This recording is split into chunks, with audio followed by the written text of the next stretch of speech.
Late করেই বাজারে গেলাম। উদ্দেশ্য শুধু মুরগি কেনা, বাকি সবই আছে। মুরগিটা একটু ভিতরে,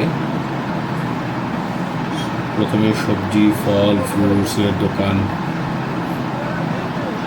তরকারির দোকান, সেগুলি পার হয়ে মুরগির দোকান, কয়েকটাই মুরগির দোকান, তবে আমার নির্দিষ্ট একটা দোকান আছে, সেখান থেকে আমি মুরগি নিই।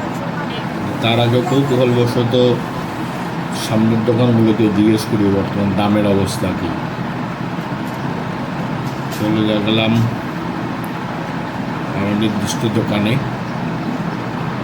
ছেলেটা দেখেন দুটো হাত নাই, তার মুরগির ব্যবসা করতেছে, ওর কাছ থেকে আমি মুরগি নিই। মুরগি নিলাম, জবাই করবো। বিসমিল্লাহ।